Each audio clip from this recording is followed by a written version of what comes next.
how to double productivity without hiring anyone. There are two steps in this process. The first one is you need to make sure that you have a clearly defined manufacturing process. This is how we make products and services in this team. Don't leave anything for assumptions. It is clear. It is documented. It is easy to understand and to follow. This is our process in this team.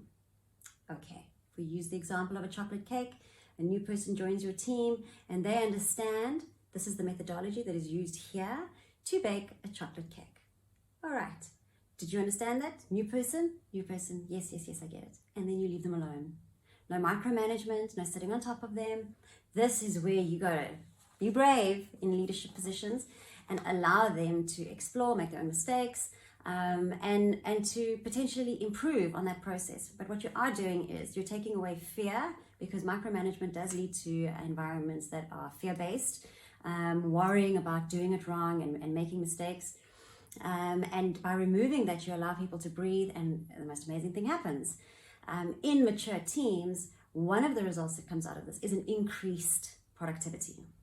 Don't freak out though, because the process also includes quality checkpoints. And this is where not a supervisor, but an elder, somebody who really understands this process, this particular process of how we bake a chocolate cake. They are the most quality chef that you have ever hired. They are so incredible. They have been with you from the very beginning. They just know how to make a good chocolate cake.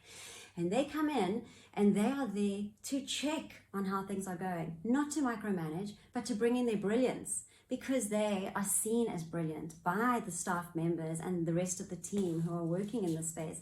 They want to be inspired by somebody who is absolutely incredible, excellent, and just wow. They just wow at everything that they do when it comes to baking this chocolate cake. So they love working in that space. People love being inspired, and then they love being in an opportunity or having an opportunity to be checked. Okay, no micromanagement. This is a chance to quality check. Okay, and you are given recommendations on how to do things better next time.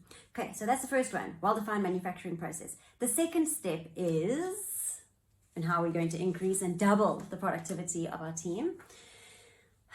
One of my favorite processes that I've used in teams, it's called the 888 philosophy. The 888 philosophy is based on 8 hours of sleep, 8 hours of work, and 8 hours of play every single day.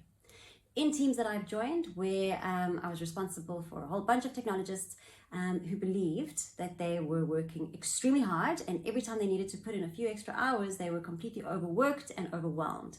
So I introduced the 888 philosophy, and with that philosophy came the requirement to document hours. These hours were not checked by anyone but the technologist who was working in the team. And so what would happen is, it was something that I needed to do for myself. I needed to know how many hours I was spending drinking coffee, how many hours I was spending catching up with people in the building, how many hours I was scrolling on Instagram and all these wonderful things. They all happened to be during my workday, which made my workday extend to 9, 10 hours, 11 hours.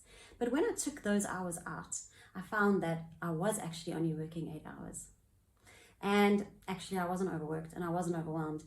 And I had an opportunity of fixing those hours, reducing my working day so that I could get home earlier and I could do the stuff I actually wanted to do that wasn't necessarily in the office or my home office, wherever you are potentially working.